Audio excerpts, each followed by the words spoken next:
अस्सलाम वालेकुम, मैं हूं रेहान तारिक और आप देख रहे हैं दास्ताक। आजाद कश्मीर इंतखाबात में तहरीक इंसाफ की कामयाबी के बाद धांधली के इल्जामात, नताइज मानने से इनकार और तहरीक इंसाफ की फतह पर बहस और तकरार हो रही है। सवालात उठाए जा रहे हैं, जवाबी बयानिया दिया जा रहा है। क्या तहरीक इंसाफ की कामयाबी पीटीआई की मकबूलियत का सबूत है? क्या इन इंतखाबात में पीटीआई का बयानिया कामयाब हुआ या नून लीग के बयानी की शिकस्त हुई? नून लीग के शिकस्त की वजूहात क्या हैं? पाकिस्तान पीपल्स पार्टी ऑपोजिशन की सबसे बड़ी जमात कैसे बन गई? क्या अवाम ने नून लीग को मुस्तरद कर दिया है? गिलगित बल्तिस्तान के बाद आजाद कश्मीर में पीटीआई की कामयाबी में किन अवामिल ने अहम किरदार अदा किया? और सबसे पहले सरकारी नताइज के मुताबिक इंतखाबात में कामयाबी के तनासुब से पार्टी पोजीशन क्या बनती है, वो पार्टी पोजीशन आपके सामने रखते हैं। इलेक्शन कमीशन के एलानिये के मुताबिक तहरीक इंसाफ 25 नशिस्तें हासिल करके पहले, पीपल्स पार्टी 11 नशिस्तों के साथ दूसरे, मुस्लिम लीग नून 6 नशिस्तों के साथ तीसरे नंबर पर रही, जबकि मुस्लिम कॉन्फ्रेंस और जम्मू कश्मीर पीपल्स पार्टी ने एक नशिस्त हासिल की। अगर प्रोड्यूसर वो पार्टी पोजीशन दिखा सके, उस पार्टी पोजीशन का चार्ट जिसमें पाकिस्तान तहरीक इंसाफ सरे फहरिस्त है, पाकिस्तान पीपल्स पार्टी दूसरे नंबर की जमात है, पाकिस्तान मुस्लिम लीग नून तीसरे नंबर पर है, इसी तरह से मुस्लिम कॉन्फ्रेंस चौथे नंबर पर है। तहरीक इंसाफ की कामयाबी पर वजीर आजम इमरान खान ने कश्मीरी अवाम का शुक्रिया अदा किया, जबकि कामयाब होने वाले उम्मीदवारों को मुबारकबाद पेश की है।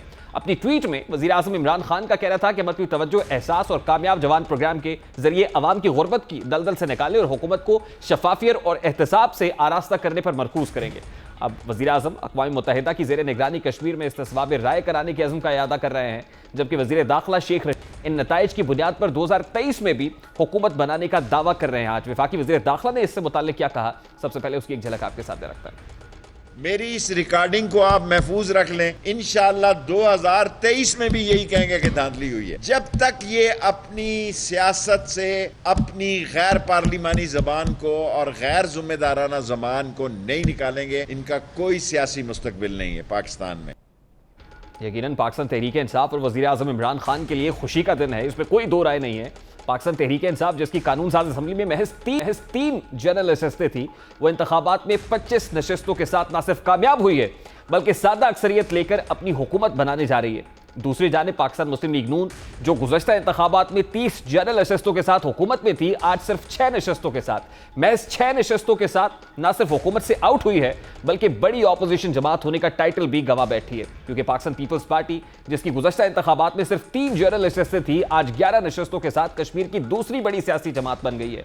सवाल यह है कि पाकिस्तान मुस्लिम लीग नून को आज़ाद कश्मीर में कितना बड़ा धचका लगा है, ये कितना बड़ा ब्लो है। सवाल तो यह भी है कि मरियम नवाज की भरपूर इंतखाबी मुहिम, इतनी मैसिव कैंपेन और शोला बयानियों से नून लीग फतह से करीब होने की बजाय बहुत दूर क्यों हो गई है? और फिर सवाल तो ये भी उठाएंगे कि क्या मुस्लिम लीग नून की शिकस्त की वजह खुद मुस्लिम लीग नून है? इन सवालात का जवाब वजीर दाखिला शेख रशीद और वफाकी वज़ीर फवाद चौधरी ने दिया। वो क्या कहते हैं, जरा उसकी एक झलक भी आपके सामने रखता है। नवाज शरीफ साहब ने का एक ही एजेंडा है, anti army, anti establishment, anti Imran Khan, और इस एजेंडे पे वो किसी इंतहा तक भी जाने को तैयार है। बदनसीब है नवाज शरीफ, जिस फौज ने उसको, जो GHQ के गेट की पैदावार है, जनरल जिलानी से पहले इस मुल्क में उसका कोई नाम नहीं जानता था, जो फौजी नर्सरियों से निकला, कोई एक स्टेटमेंट, एक सिंगल कालमी उसकी बता दे। और जुल्म की बात यह है कि उसी फौज के खिलाफ बदजमानी करता है, सारी जिंदगी लगा रहे, ये लोग इक्तदार का मुंह नहीं देख सकेंगे। और जिस तरीके से जो नवाज शरीफ का और मरियम नवाज का जो बयानिया चल रहा था, जिसमें वो फौज को, पाकिस्तान के जो सिक्योरिटी के इदारे हैं उनको मुसलसल तनकीद का निशाना बना रही थी, उसके ऊपर उनको एक तो जवाब मिला है। अब हुकूमत कह रही है कि पाकिस्तान मुस्लिम लीग नून का जो नैरेटिव है, एंटी एस्टैब्लिशमेंट नैरेटिव है, एंटी स्टेट नैरेटिव बिल्ड करने की कोशिश कर रहे हैं, असल में उसका धचका लगा है। आजाद कश्मीर इंतखाबात के नताइज को पीपल्स पार्टी ने तस्लीम किया है और ना ही मुस्लिम लीग नून नताइज मानने को तैयार है। Chairman People's Party Bilawal Bhutto Zardari ने आजाद कश्मीर में इंतखाबात में तहरीक इंसाफ पर धांधली का इल्जाम लगाते हुए कहा है कि तहरीक इंसाफ ने इंतखाबात में तशद्दुद और धांधली का सहारा लिया है और इलेक्शन कमीशन ऑफ पाकिस्तान इंतखाबी कवानीन की खिलाफ वर्जी पर PTI के खिलाफ कार्रवाई करने में नाकाम रहा है। इलेक्शन कमीशन जो आजाद कश्मीर का है, उसके रोल पर बात हो रही है। दूसरी जानिब मुस्लिम लीग नून ने PTI की कामयाबी को 2018 का रीप्ले करार देते हुए इंतखाबी नताइज को तस्लीम करने से सरासर इनकार कर दिया है। अब मरियम नवाज शरीफ ने अपनी ट्वीट में लिखा कि मैंने इलेक्शन नताइज तस्लीम किए हैं और ना ही करूंगी। नायब सदर नून लीग ने मजीद लिखा है कि मैंने तो 2018 के नताइज को भी तस्लीम ना किया और जाली हुकूमत को भी नहीं माना। इस बेशर्म धांधली पर क्या लाहे अमल होगा, जमात जल्द फैसला करेगी। तीनों बड़ी सियासी जमातों की इलेक्शन मुहिम का अगर जायजा लिया जाए तो पाकिस्तान पीपल्स पार्टी और तहरीक इंसाफ दोनों की क़यादत ने मरियम नवाज को हदफ तनकीद बनाया है, उनको निशाने पर रखा, जबकि मरियम नवाज शरीफ का हदफ वजीर आज़म इमरान खान और इस्टेब्लिशमेंट रही। तीनों बड़ी जमातों और उनके कायदीन की जानिब से क्या नैरेटिव बिल्ड किया गया, जरा उसकी एक झलक आपके सामने रखता है। आर और पार होगा। आपने देखा कि कैसे आर और पार होते होते हम पांव पकड़ने की सियासत में पहुंच चुके हैं। आपने बल्ला को भगाना है और दूसरों को भी भगाना है। अब पता नहीं मैं दूसरों के बारे में क्या कहूँ, वो एतराज ना करे, मगर हम चाहते हैं कि वो जरा शहर बने, बिल्ली का जमात ना हो, वो शहरों का जमात बने। डाकू नानी, तूने जब मोदी को अपनी बेटी की शादी पे तेरे बाप नवाज शरीफ ने बुलाया, उस वक्त उसको नजर नहीं आया कि ये मोदी हमारे नौजवानों को शहीद कर रहा है। मरियम नवाज शरीफ आपको वार्निंग दे रही है, अगर वो नवाज शरीफ का जीता हुआ इलेक्शन तुमने धौंस और धांधली से अपने नाम लगाने की कोशिश की तो याद रखो तुम्हारे साथ बहुत बुरा होने वाला है। सवाल यह है कि पाकिस्तान पीपल्स पार्टी और तहरीक इंसाफ के बयानात ने नून लीग को नुकसान पहुंचाया। क्या मरियम नवाज का बयानिया इस कदर सख्त है कि पीपल्स पार्टी उनके साथ नहीं चल रही? क्या पीपल्स पार्टी और पीटीआई को नून लीग के खिलाफ तनकीद से फायदा हुआ है? क्या मुस्लिम लीग नून के बयानियों को अवाम ने मुस्तरद कर दिया है? ये रिजेक्शन है जो नताइज में झलक रही है। इन तमाम तर सवालात का जवाब देने की कोशिश करेंगे। इस वक्त पाकिस्तान मुस्लिम लीग नून के सीनियर रहनुमा chairman public accounts committee Rana Tanveer Hussain ने हमें ज्वाइन किया है। अस्सलाम वालेकुम राना साहब, बहुत बहुत शुक्रिया आपके वक्त के लिए। राना साहब, जो शिकस्त आपको आजाद कश्मीर में देखना पड़ी है, इतनी बदतरीन शिकस्त तो शायद जीबी इलेक्शंस में भी नहीं हुई। आपने फाइंड आउट करने की कोशिश की कि वजह क्या बनी? यार सबको पता है कि हमारे नहीं, हम हरा दिए गए हैं, तो अब उसका क्या जवाब दूं? आपको भी पता है कि वहाँ पे धांधली हुई, तो चीजें मैनेज हुई नहीं। राना साहब, ये कहना तो आसान है कि धांधली हुई है या मैनेज हुआ है। 2018 के बाद भी ऐसी ही बातें सुनने को मिली, लेकिन आपके पास उस धांधली के सबूत हैं, क्योंकि इलेक्शन कमीशन ने तो देखा है कि अभी तक आपकी तरफ से कोई दरखास्त ही नहीं आई है। 2018 की आप बात करते हैं, आप बताएं धांधली नहीं हुई थी, इलेक्शन मैनिपुलेट नहीं हुआ था, आप ही बता देते। नहीं राना साहब, लेकिन उसको आपने कितना रिगरसली परसू किया, उसके पीछे कितना गए आप? ये हमने तो कहा ये कैसे तो सारे हल्के खिला दूंगा। हमने तो, मैंने कहा था बार बार टीवी पे, असेंबली में, एक खोलते हैं सिर्फ एक हल्का, अगर वो ठीक हुआ तो हम सारे मान जाएंगे ठीक है। नहीं, उस पे तो हुकूमत ने कमीशन बना दिया था ना राना साहब। कोई सोचता ही नहीं, कि सुनी ही नहीं, कमेटी बना दी, कमेटी की मीटिंग ही नहीं हुई, अब क्या करें हम? नहीं, तो आप तो उसके लिए गए ही नहीं सर। आपने पार्लियामान में इस इशू को कितनी बार उठाया, उस मीटिंग को कितनी बार कंडक्ट हुई, आपकी पार्टिसिपेशन हमने उठाया कि यार हमने क्यों रिडंडेंट कर दिया वो कमेटी। ये बड़ी लंबी कहानी है, लेकिन आजाद कश्मीर में आपको पता है कि जिस तरह का माहौल था, PMLN नंबर 1 थी। अब जो रिपोर्ट आए हैं उसमें भी आपने देखा ना, कुछ 6 लाख PTI को मिला है, जो मैंने पढ़ा है, कुछ 4 लाख मिला है, 4.5 हमें, और 3 मिला है पीपल्स पार्टी को। पीपल्स पार्टी को 10 सीटें मिल गई है। 11 सीटें राना साहब, देखिए 11 सीटें पाकिस्तान पीपल्स पार्टी की है, 25 सीटें PTI की है, 6 सीटें आपकी है। 4.5 में 6 हमें मिली। यानी पाकिस्तान मुस्लिम लीग नून सर ऑन कार्ड्स आजाद कश्मीर के अंदर तीसरे नंबर की जमात है। तो आपकी कैंपेन के अंदर तो कोई कमी नहीं थी। मरियम नवाज साहिबा बड़े भरपूर जलसे करती रही हैं, खिताबात भी बड़े भरपूर होते रहे हैं। तो अभी ये जो नतीजा है, आपने थोड़ा सा इस एंगल से देखा है कि कहीं पाकिस्तान मुस्लिम लीग नून का बयानिया तो उसे हर्ट नहीं कर रहा? ये कोई बयानिया की शिकस्त तो नहीं है? नहीं यार, वहाँ पे बयानिया लोगों को परफॉर्मेंस से गर्ज है, लोगों को जो डेवलपमेंट है उससे गर्ज है, बेहतरी कश्मीर इशू को किस तरह लेते हैं और पार्टियां, उससे गर्ज है।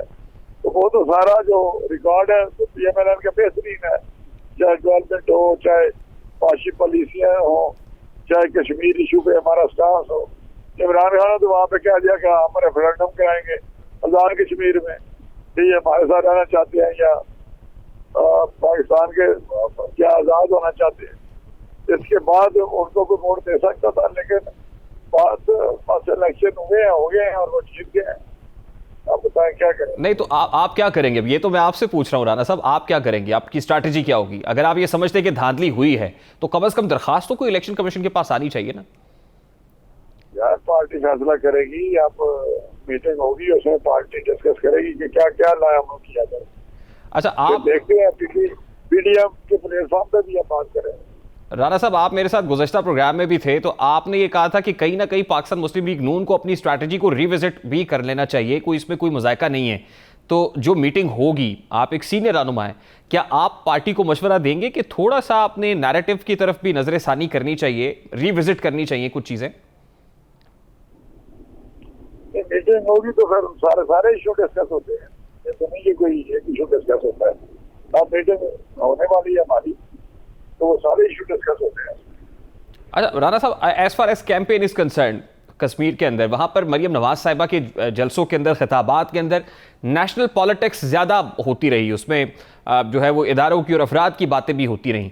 तो आपको लगता है कि कहीं ना कहीं शायद कश्मीर फोकस्ड रह के, जैसे आपने कहा डेवलपमेंट की बात होती, कश्मीरियों की बात होती, शायद लोगों को ये बात पसंद नहीं आई पाकिस्तान मुस्लिम लीग नून की?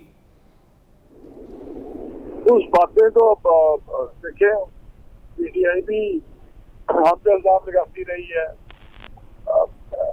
वो ब्लेम गेम तो चलती रही है ना जी। ब्लेम गेम तो इलेक्शन कैंपेन में होती है, पीटीआई पीपीपी भी करती रही है, उसको इतना सीरियस आप क्यों लेते? देखे ना जी, आपकी तो हुकूमत थी राणा साहब, लेकिन पाकिस्तान पीपल्स पार्टी दूसरे नंबर की जमात बन गई है 11 नशस्तों के साथ।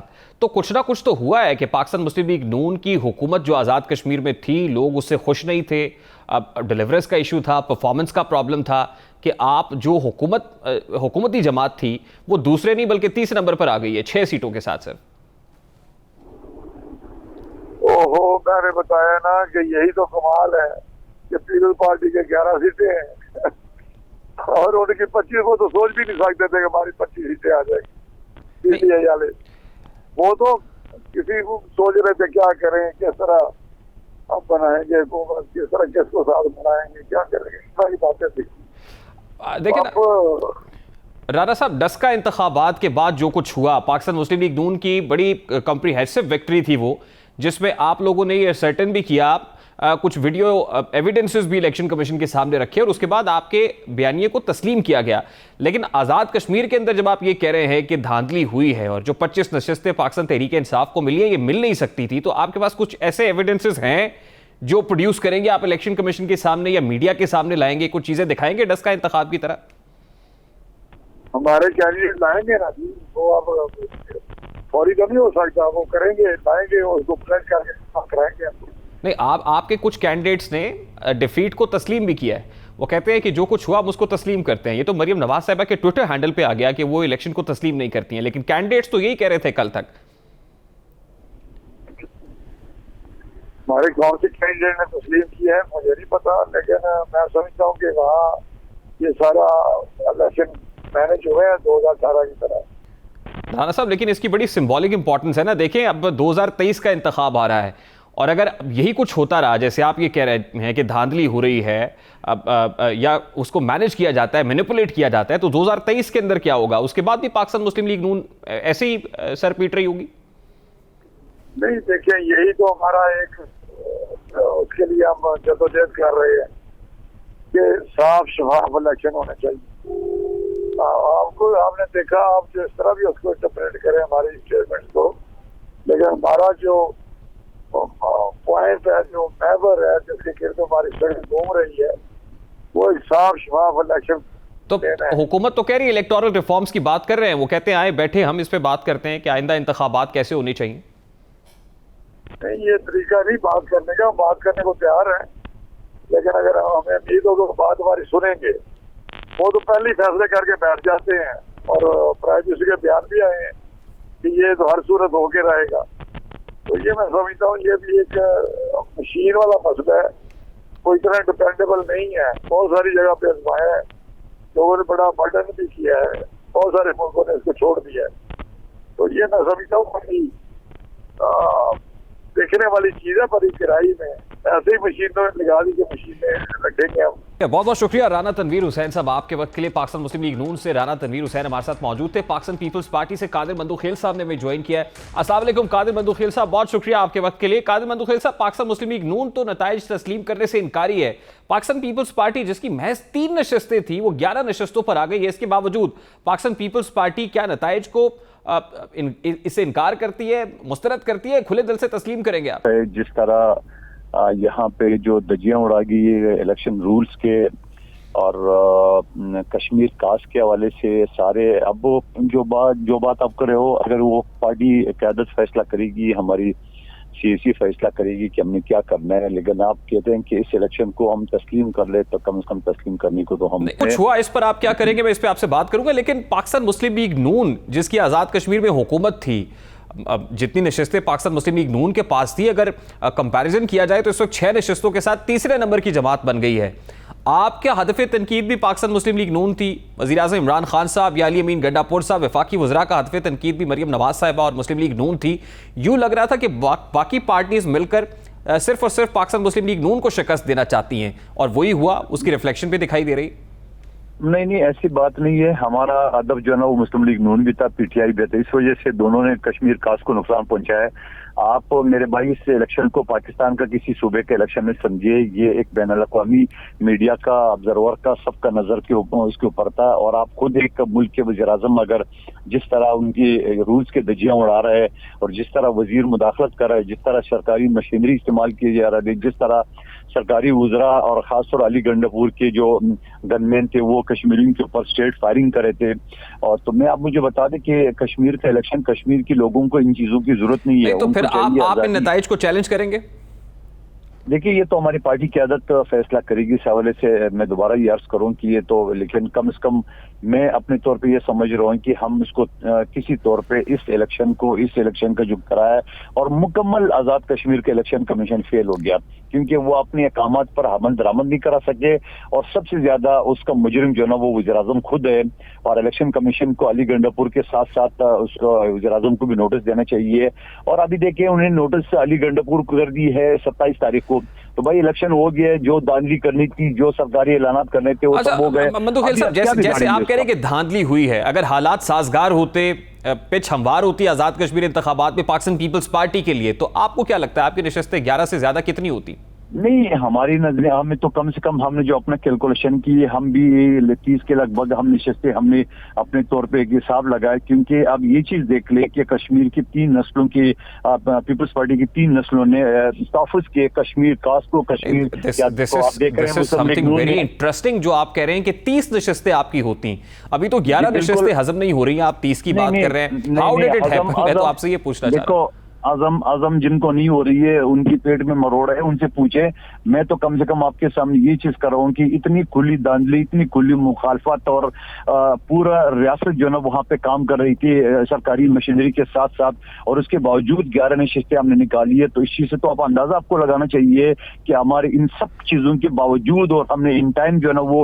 अच्छा, चले कादिर मंदुखेल साहब, लास्टली मुझे ये बताएं सर, पाकिस्तान मुस्लिम लीग नून या मरियम नवाज साहिबा अगर उनका एग्रेशन है, इस वक्त गम गुस्से का इजहार कर रहे हैं, नताइज को तस्लीम करने से इनकारी हैं, तो क्या वो हक बजाने में पाकिस्तान मुस्लिम लीग नून ये कहने में, जैसे आप तो कह रहे हैं धांधली है, तो पाकिस्तान मुस्लिम लीग नून के हाथ तो ज्यादा धांधली हुई होगी? बिल्कुल, मैं उनके बारे में भी ये कहूंगा। आप देख रहे हैं जिस तरह हमारे कैंडिडेट के ऊपर फायरिंग की गई है, जिस तरह हमारे कैंप उखाड़े गए, इस तरह नून लीग की भी कैंप उखाड़े गए, उनके साथ भी ज्यादती हुई है। तो ये तो दोनों तरफ से टारगेट थे, पीपल्स पार्टी और नून लीग दोनों। तो नून लीग जो खदशात जाहिर कर रही, यही खदशात हमारे सामने, जो मैंने आपके सामने दोहराया, तो उनके खदशात दुरुस्त है। मगर सवाल, मैं आखिरी सवाल आपसे ये कहना चाह रहा हूँ, आप बजाय मुझसे सवाल करे, क्या फर्क पड़ता था अगर कश्मीर में पीपल्स पार्टी की हुकूमत होती? क्या फर्क पड़ता अगर नून लीग की हुकूमत होती? क्या वफाकी हुकूमत को हर जगह टांग अड़ाने की जरूरत थी? बैनुल अक़वामी पूरे मीडिया इनका फोकस किया हुआ है कि हम कश्मीर की आजादी के लिए, मैं कहता हूँ कि जो 73 साल में जो पीपल्स पार्टी और दूसरी हुकूमतों ने तहफ़्फ़ुज़ किया, उन्होंने तो 1.5 साल में मोदी को प्लेट में दे दिया मकबूजों के। बहुत बहुत शुक्रिया कादिर मंदुखेल साहब आपके वक्त के लिए। पाकिस्तान पीपल्स पार्टी के रहनुमा कादिर मंदुखेल हमारे साथ मौजूद थे। एक क्विक शॉर्ट ब्रेक की तरफ जाएंगे। ब्रेक के बाद जब वापस आएंगे तो फिर बात करेंगे कि नवाज शरीफ की हमदुल्ला मुहिब से मुलाकात पर हंगामा क्यों बरपा है। इस आम मामले को उठाएंगे इस ब्रेक के बाद। हमारे साथ रहिएगा।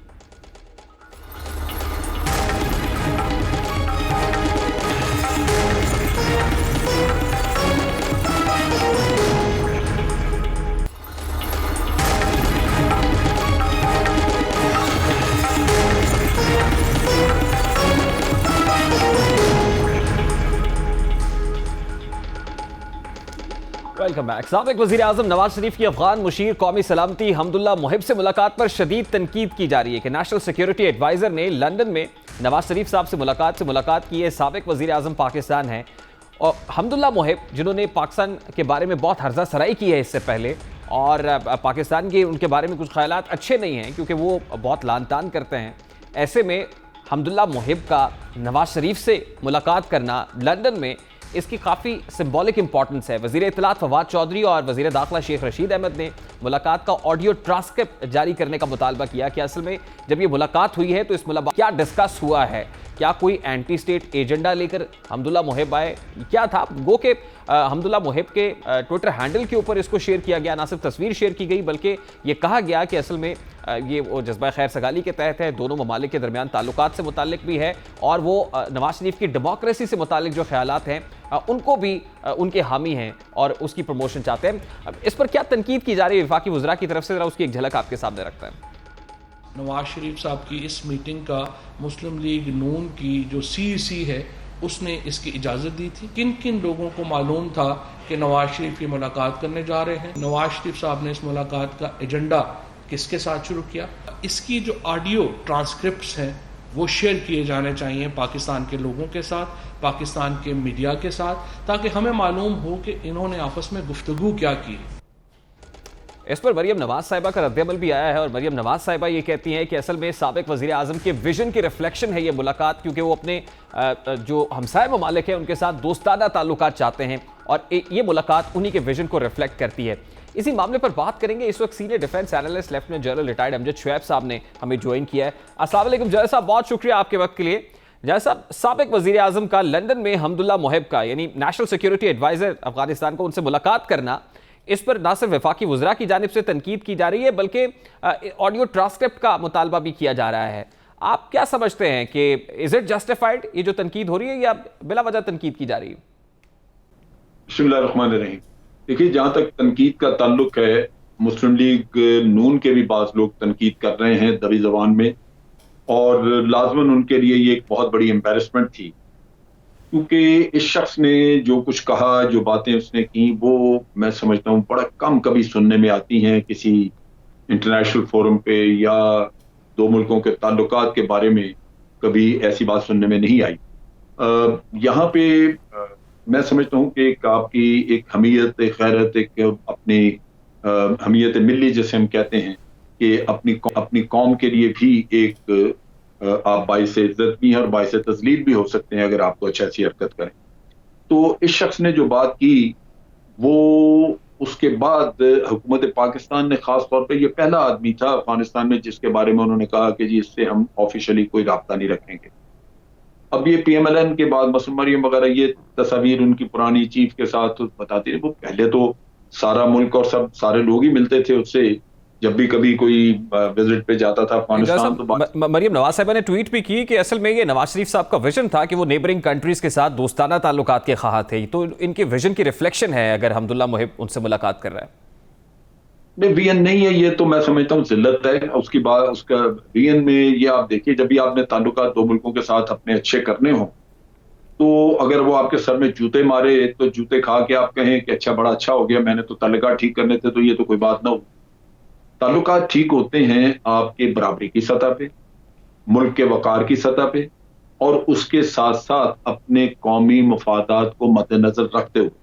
कौमी मफादात पे जब आप कोई कॉम्प्रोमाइज कर लेते हैं, फिर ताल्लुकात नहीं रहते, वो फिर आपने एक लिहाज से सरेंडर कर। लेकिन जय साहब, ये वक्त बड़ा क्रूशल है। जिस वक्त में ये मुलाकात हुई है, ऐसे में अफगानिस्तान में बदअमनी फैलने का खदशा है, तालिबान की पेशकदमी जारी है, और अफगान नेशनल सिक्योरिटी एडवाइजर साबिक वजीर आजम नवाज शरीफ से लंदन में मुलाकात करते हैं, तो फिर इस मुलाकात का हदफ क्या था? क्या क्योंकि नेशनल सिक्योरिटी एडवाइजर के अपने ट्विटर हैंडल से ये तस्वीर शेयर की गई, एलामिया उनकी तरफ से जारी हुआ, उन्होंने भी कुछ ऐसी बात की कि डेमोक्रेसी को स्ट्रेंथन करने के हवाले से और नेबरिंग कंट्रीज के दरमियान तो इसको कैसे देखते हैं फिर? क्या ये सोची समझी साजिश है, को प्लानिंग है? देखिए, ये अरेंज करवाई है भारत ने ये अरेंज करवाई मीटिंग, क्योंकि वो भारत का एजेंट है। यहाँ पे अमरुल्लाह सालेह, हनीफ अतमार और ये जो हमदुल्ला मोहिब भाई, ये लोग जो हैं ये काम कर रहे हैं भारत के लिए।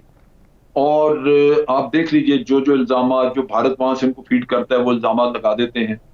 अब ये मीटिंग भी उन्होंने अरेंज कराई, और इस शख्स को जिसको कि हुकूमत पाकिस्तान ने कहा कि ये नापसंदीदा, इससे बात नहीं होगी, उसको नवाज शरीफ साहब से मिलवा के पाकिस्तान को, हुकूमत पाकिस्तान को एम्बेरस करने की कोशिश की गई, जबकि मेरे ख्याल में ये मियां साहब की अपनी एम्बेरसमेंट थी। आप सोचिए, एक आदमी आपके मुल्क को कह रहा है ब्रोथल, और हमारा तो छोड़ दें, हम चलो ब्रोथल में रहते हैं, जो भी है हमारे लिए पाकिस्तानी, बाकी के तो आपके लिए कीड़े मकोड़े होंगे, लेकिन आपकी अपनी फैमिली, आपकी बेटियां रह रही है जिसको वो ब्रोथल कह रहे हैं। कुछ तो मैं समझता हूँ इंसान की अपनी गैरत ही कुछ होती है जो जवाब देती है। नहीं तो जनरल साहब, लंदन में बैठे हुए साबिक वजीर आजम नवाज शरीफ साहब, जिनको अदालतें एब्सकॉन्डर करार दे चुकी हैं, जो मफरूर हैं, वो अफगानिस्तान हुकूमत की या फिर रॉ की मदद कैसे कर सकते हैं? जनरल साहब ये तो बताइएगा। मदद देखें, ये तो बड़ी गहरी चीजें हैं, कहां कहां टेंटिकल्स हैं, कहां चीजें चल रही हैं, कैसे कैसे मीटिंग्स और कहां कहां सपोर्ट करने के वादे होते हैं। ये सारी चीजें इंटेलिजेंस की एक मैनेजमेंट होती है जिसमें होती रहती है। यानी एक मोरे की जब वक़्त खत्म हो जाती है फिर वो उसको बिल्कुल मुंह नहीं लगा। मियां साहब की वक़्त मौजूद है इसलिए कि बावजूद उसको नाहल करने के, उनकी अपनी जो दुकान है वो चमकती इसलिए कि उनके गुलामान मौजूद हैं उनकी पार्टी में। जो मुलाजम तबका है, जो घरेलू मुलाजम है, वो तो मौजूद है वहां पे, वो फूलों की पत्तियां भी फेंकते हैं, वो आज भी सारा कुछ करते हैं उनके लिए, वो उनको लीडर भी कहते हैं। तो आपकी एक न्यूसेंस वैल्यू मौजूद है पाकिस्तान के लिए, जिसको कोई भी एक्सप्लॉइट करना चाहेगा बाहर से, अगर आपका वो दुश्मन है। जब वैल्यू जब तक होती है, जिस दिन मियां साहब को उसकी पार्टी में लोगों को समझ लग गई कि ये क्या चीज है और उन्होंने अपने जाती मुफादात से हटके मुल्क के मुफादात का सोचा, तो फिर आप देखेंगे कि कौन मुलाकात करवाता है। फिर मुझे बताइए अगर कोई करवाएगा इनकी मुलाकात। साहब, ये जो नक्शा आपने खींचा है ये तो बड़ा खौफनाक है, और इससे तो खुद साबिक वज़ीर आज़म नवाज शरीफ साहब की अपनी जो सियासत है और साख है वो बड़ी मुतासर होने का खदशा है, ना सिर्फ विद इन द पार्टी बल्कि with in the public of Pakistan. तो फिर मियां साहब क्यों कर रहे हैं? देखिए, रॉ का जैसे आपने कहा कोई हदफ हो सकता है, अफगानिस्तान का कोई टारगेट हो सकता है, मियां साहब का क्या हदफ है? देखिए, जब वो प्राइम मिनिस्टर थे तो जो कुछ वो भारत कहता था जी हमारे यहाँ टेररिज्म हो रहा है, ये हो रहा है, तो वो उसको भारत की मदद के लिए जो कुछ करते रहे, उसमें मैं यही कहूंगा कि वो पाकिस्तान के प्राइम मिनिस्टर थे, लेकिन लगता ये था कि भारत के वजीर खारजा हैं। क्योंकि डॉन लीक्स ले लें या बॉम्बे के वाक़े के ऊपर उनके बयानात ले लें या और मुख्तलिफ वक्तों पे जो कुछ भी वो कहते करते रहे। आप उनकी बच्ची से पूछें, बेटी कहती है कि जी हम हमसाया ममालिक से ताल्लुकात ठीक करने। मियां साहब अपने 5 साल दौर में क्रिकेट मैच तो बाहर नहीं करा सके भारत के साथ, तो दोस्ती किस बात की है भाई? आप क्रिकेट मैच नहीं खिलवा सके, इतना यानी कश्मीर बुला दिया हमने। जय साहब, बहुत बहुत शुक्रिया आपके वक्त के लिए। Lieutenant general retired Amjad Shoaib साहब हमारे साथ मौजूद थे। अभी एक क्विक शॉर्ट ब्रेक लेंगे, ब्रेक के बाद वापस आएंगे। कोरोना वैक्सीनेशन का हदफ कैसे हासिल होगा, इस पर बात करेंगे। सूबाई वजीर सेहत डॉक्टर यास्मीन राशिद साहिबा हमें ज्वाइन करेंगी इस ब्रेक के बाद। हमारे साथ रहिएगा।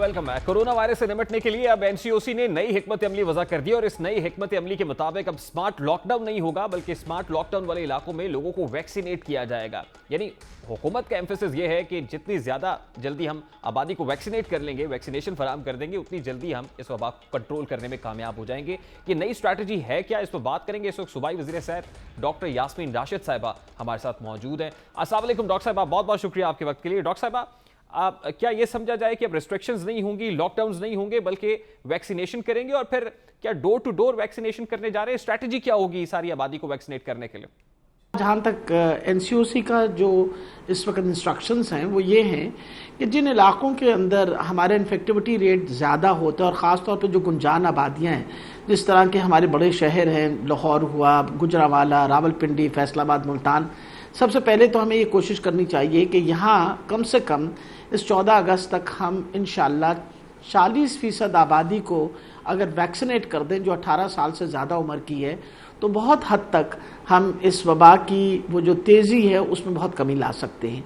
तो ख़ास तौर पे क्योंकि जो अब वेरिएंट है वो है भी डेल्टा वेरिएंट, और डेल्टा वेरिएंट नेचुरली उसकी इन्फेक्टिविटी रेट भी ज़्यादा है। इसीलिए इन चीज़ को मद्देनज़र रखते हुए हमने डोर टू डोर कैंपेनिंग भी शुरू कर दी है और उसके अलावा महल्ले महल्ले हमारे बाकायदा टीम्स जो हैं उन्होंने अपना वहाँ कैंप्स लगा दिए और लोगों को मोबिलाइज करके उनको कैंप्स में लेके आ रहे हैं। और ये यूसी वाइज हम करेंगे ताकि एक यूसी जब मुकम्मल तौर पे वैक्सीनेट हो जाए तो हम ये कह सकेंगे इस यूसी में हर वो बंदा जो 18 साल से ज़्यादा उम्र का है वो वैक्सीनेट हो चुका है।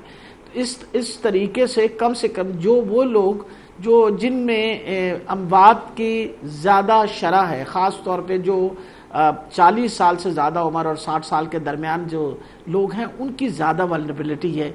हम पूरी कोशिश कर रहे हैं उनमें जो हमारे ज़हीफ़ लोग हैं उन सबको वैक्सीनेशन कर दें। तो यहाँ तक कि ये भी इंस्ट्रक्शंस दी गई हैं कि अगर मोहल्ले में जाएं आप और कोई बंदा माजूर है तो फिर उसको घर पे जाके आप वैक्सीनेट करें ताकि उनको सेंटर पे लाने की जरूरत नहीं। डॉक्टर साहब, ये स्ट्रैटेजी को जो चेंज किया यकीनन पब्लिक रिस्पांस को देखते हुए किया गया है। अभी भी कुछ लोग रिलक्टेंट हैं, वो वैक्सीनेशन सेंटर्स पे नहीं जाते, वो 1166 पर अपना CNIC मैसेज नहीं करते हैं। अभी जब आप लोगों के दरवाजे खटखटाएंगे और उनको जो है मोटिवेट करने की कोशिश करेंगे तो आपको नहीं लगता कि इसकी वजह से लोग जो है यकीनन घर जाएंगे, लोगों से कहेंगे, लेकिन ये उनके ऊपर मुनहसर है कि वो आपकी बात मानते हैं या नहीं मानते, वो कैंप के अंदर आते हैं या नहीं आते, तो फिर क्या करेंगे? क्या सख्ती से निपटा जाएगा?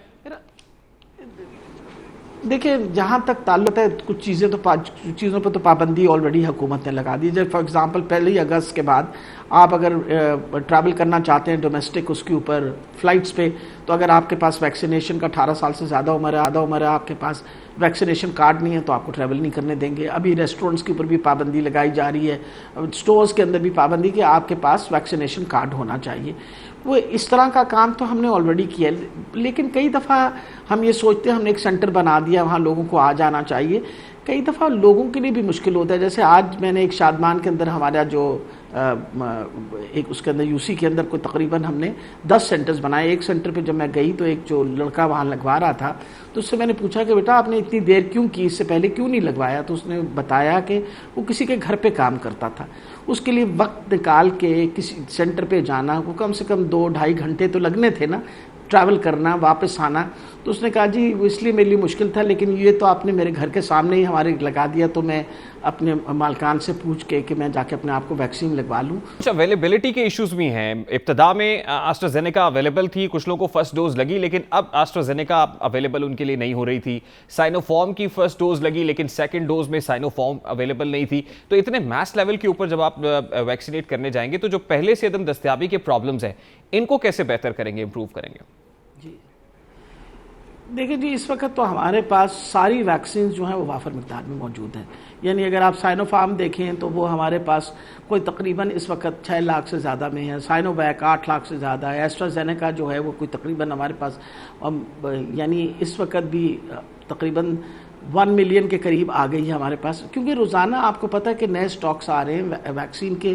कोवैक्स ने कल ही आपको पता है कि जहाज़ लैंड किया जिसने 3 मिलियन और वैक्सीन लाई हैं, जिसके अंदर मोडर्ना भी है, कोवैक्स भी है, जी अपना एस्ट्राजेनेका भी है और फाइज़र भी है। सो मकसद ये है कि इस वक्त हमारे पास वैक्सीन वाफर मिकदार में मौजूद है। अब तक हमने पंजाब के अंदर तकरीबन 1,35,00,000 लोगों को वैक्सीन लगा चुके हैं हम लोग। डॉक्टर साहब, मैं इसी तरफ आना चाह रहा हूँ कि लोग हमसे पूछते हैं कि क्या कोई अब लॉकडाउन तो नहीं लगने जा रहा, किसी किस्म का स्मार्ट लॉकडाउन या रिस्ट्रिक्शंस जो है वो ज्यादा तो नहीं होने जा रही। तो ये बताइएगा कि कितने लोगों को आप वैक्सीनेट कर देंगे तो उसके बाद स्मार्ट लॉकडाउन या रिस्ट्रिक्शंस के चांसेस कम हो जाएंगे? आपने क्या थ्रेशोल्ड मुकर्रर किया है?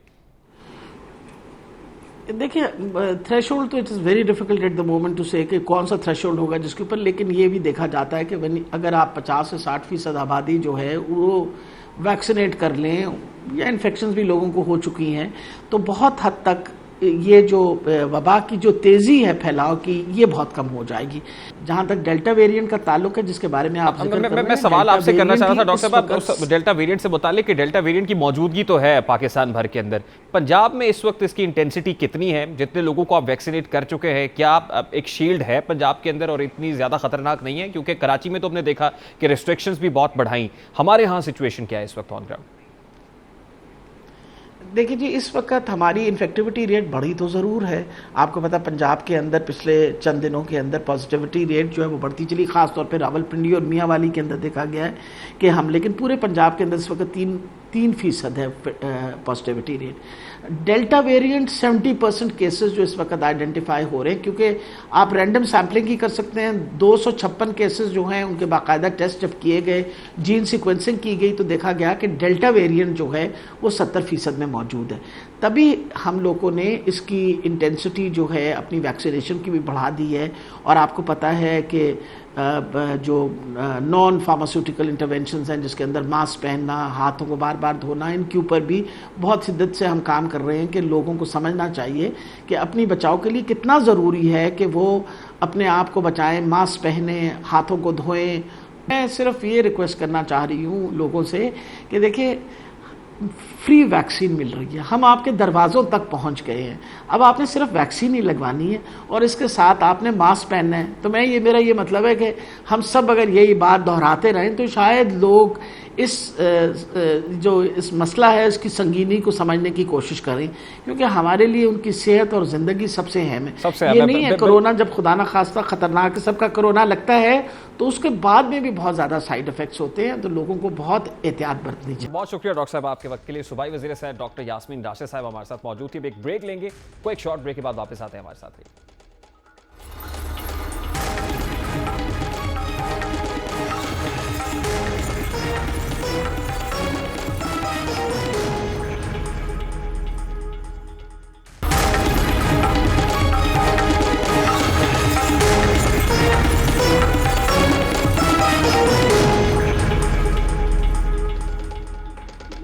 Welcome back. मुस्तकबिल मुलाजमत है, ना ही बेहतर रोजगार, बुनियादी सहूलियात में असर हैं और ना ही ट्रेनिंग का कोई निज़ाम। कसरत के लिए देसी अखाड़ा और वर्जिश के लिए पुराना जिम, लेकिन इसके बावजूद गुजरावाला से टोक्यो तक का सफर तय किया।